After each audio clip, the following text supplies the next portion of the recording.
Agarwal name की history क्या है? They are job creators. उसकी प्रमुख भूमिका है देश के आर्थिक विकास में।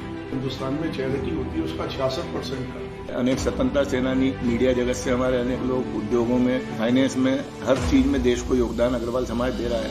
अग्रवाल समाज सबसे ज्यादा व्यापार पे फोकस करता है। तो व्यापार जब करता है सब कुछ अपना दाव पे देता। छोटी छोटी कॉलोनियों में जो अपना धंधा चला रहे हैं सर, वो बड़ा डिस्ट्रॉय हो चुका है। You are connectors in the economy. You connect the farmer to the table. You connect wood to the finished product to the kitchen. You are the connectors. They don't seem to understand that you need connectors.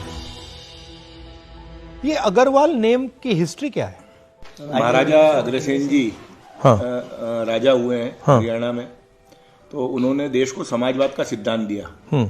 एक ईंट और एक रुपया, उनके राज्य में जो भी व्यक्ति आता था उसको एक ईंट और एक रुपया प्रत्येक व्यक्ति देता था, जिससे उसको कार्य करने की पूंजी और रहने के लिए आवास उपलब्ध होता था। तो वो समाजवाद के सिद्धांत के आधार पे ही अग्रवाल समाज की स्थापना हुई, जिसमें अग्रसेन जी महाराज हमारे पितृपुरुष हैं, माता महालक्ष्मी हमारी कुलदेवी हैं, और हमारे अनेक स्वतंत्रता सेनानी, मीडिया जगत से हमारे अनेक लोग, उद्योगों में, हर चीज़ में, फाइनेंस में, हर चीज़ में देश को योगदान अग्रवाल समाज दे रहा है। उसकी प्रमुख भूमिका है देश के आर्थिक विकास में। हिंदुस्तान में 5% लगभग अग्रवाल है, लेकिन जो हिंदुस्तान में चैरिटी होती है उसका 66% करते हैं। समाज के साथ एक सबसे बड़ी चीज है कि दे आर जॉब क्रिएटर्स। सबसे ज्यादा अगर आप देखेंगे गवर्नमेंट क्या, लेकिन हर दुकानदार, चाहे उसकी अगर चाय की भी दुकान है, जनरल स्टोर भी है, तो भी उसकी दुकान पे एक दो लोगों को वो जॉब प्रोवाइड कर रहा है। तो सबसे बड़े जॉब क्रिएटर इंडिया में अगर कोई कम्युनिटी है तो that is Agarwal community. You are connectors in the economy. Yes. Right? Meaning that you connect the farmer to the table, you connect the wood to the finished product to the kitchen. You are the connectors. They don't seem to understand that you need connectors. You cannot do without connectors. It cannot be that just you have one guy sitting on the top and वो सबका मतलब खून चूस रहा है ऊपर से। Sir they will understand, लेकिन बहुत देर हो चुकी होगी सर। हाँ, एंड डैमेज विल बी ट्रेमेंडस। जैसे अभी इंडिगो के साथ हुआ, ऐसे ही हमारे सेक्टर्स के साथ होगा सर। मोनोपोलाइज हो गया, इंपोर्ट बेच हो गया, खाने के लिए अरे देखेंगे भाई कौन importer. So what is the issue? आजकल एक समस्या जरूर है, एक डर का माहौल सब में है। आपके यहाँ भी आने से ना कुछ लोगों को डराया जाता है। कुछ लोग इसलिए डरते हैं क्योंकि आपके पास आएंगे मिलने, तो अगर वहां पता चल गया तो वो भी प्रॉब्लम आएगी। तो एक डर का माहौल जरूर है। और व्यापारी, देखिए एक चीज जो पिछले सालों में हुई है, व्यापारी को किस तरह चोर बना दिया गया है। लोग ये रियलाइज नहीं करते, जो लोग व्यापार करते हैं वो सबसे पहले अपने घर से पूंजी लगाते हैं। आज व्यापार आप करते हैं, कोई फैक्ट्री लगाते हैं, अगर नुकसान होता है आपका घर बार सब कुछ बिक सकता है। एक ये जरूर माहौल जो देश में बन गया है कि व्यापारी तो चोर है, सिर्फ चोरी करते हैं, ऐसा नहीं है। जैसे उन्होंने कहा जॉब क्रिएटर है, देश में जो आपकी इकोनॉमी बढ़ती है उसमें व्यापार का बहुत बड़ा योगदान है।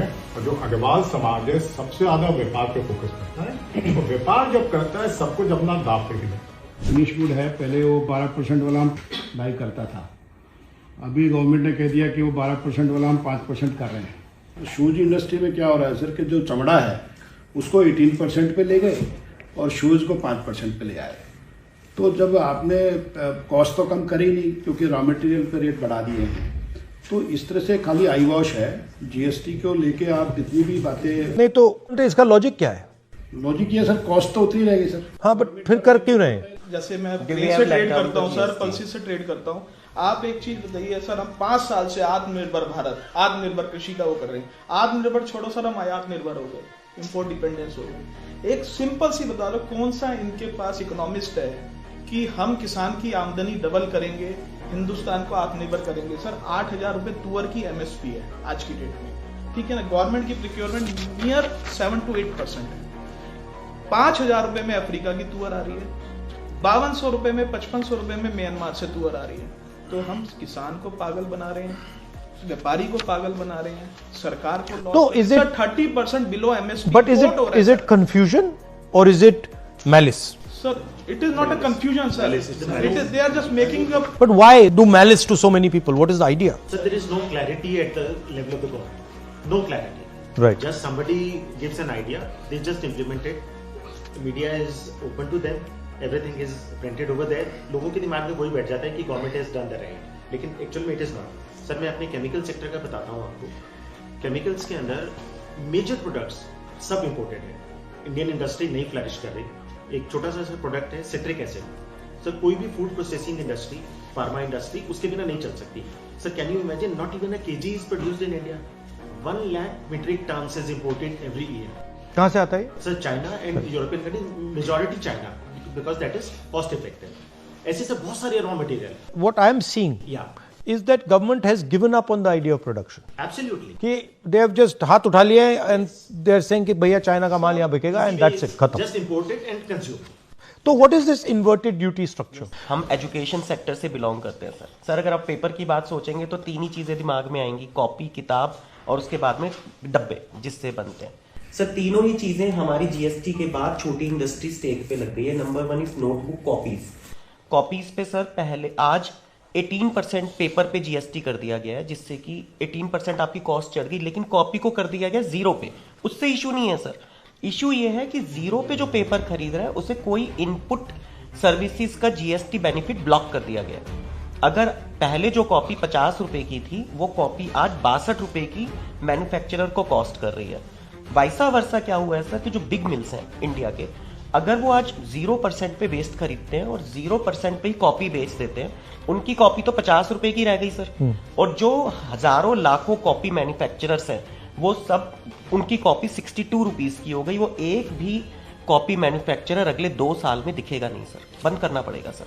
इन्वर्टेड टैक्स स्ट्रक्चर का यही मीनिंग है सर कि आप 18 पे अगर ले रहे हैं, अगर वो टैक्स 5 पे होता तो गवर्नमेंट कहती है भाई 5 तो कंज्यूमर से ले लो और 13 का आप हमसे रिफंड ले लो.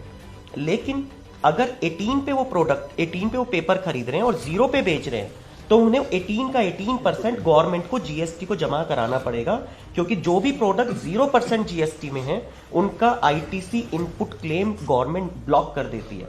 ये शक्ति जो करवा रही है, ये कौन कौन लोग हैं? जो सरकार को चंदा देती है, जो सरकार से लाभ लेती है. So big business, big bulls, big bulls. जो इंडस्ट्री चला रहा है पेपर बनाने की, big industrialist. बिग Second, अकेला तो नहीं करा सकता.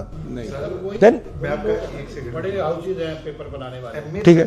Third, So the policies of the government which is meant for them. so government has been captured by big business and bureaucrats.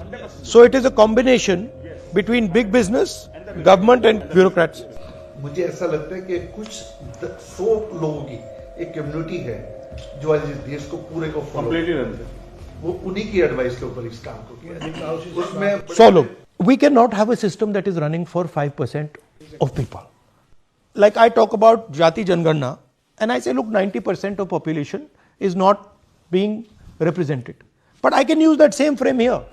Two guys sitting over there, that they are the 5%, वो पूरा चला रहे हैं और आप लोग मतलब डूब जाओ, मर जाओ, कुछ भी हो जाए, it doesn't matter to anybody. आज हम कृषि प्रधान देश थे, कृषि का बेड़ा गर्क हो गया सर. हमारी industry, pulses industry, rice industry, it's on the horns of sinking. It's almost sinked sir. Sir आज हम जीएसटी की बात करते हैं, कितना एडवर्टीजमेंट आता है, दालों पे जीएसटी नहीं है, चावल पे नहीं है. सर 25 किलो तक की पैकिंग पे जीएसटी है 5%. कंज्यूमर 25 किलो से नीचे ही खाते हैं. 1 किलो, 2 किलो, 5 किलो, सब पे 5% जीएसटी है. लेकिन the advertisement you read, there will be no GST on pulses and rice. Delhi के अंदर कोई आइटम स्पाइसेस की, ड्राई फ्रूट की कोई अपनी पैदावार नहीं है. दिल्ली एक शुरू से डिस्ट्रीब्यूशन सेंटर रहा है जिसको इस गवर्नमेंट ने ख़त्म कर दिया. आज दिल्ली के अंदर कोई भी कोल्ड स्टोरेज की व्यवस्था नहीं है और सारे कोल्ड स्टोरेज कम से कम 100 के करीब कोल्ड स्टोरेज कुंडली में है हरियाणा के अंदर, जिनमें हमारा सारा माल स्टोर होता है. अब गवर्नमेंट ने ये कर दिया कि आपको वहाँ पे भी जीएसटी लेना पड़ेगा. अब एक छोटा व्यापारी कितनी जगह जीएसटी लेगा, उसका वहाँ 20 कोल्ड स्टोर में माल है.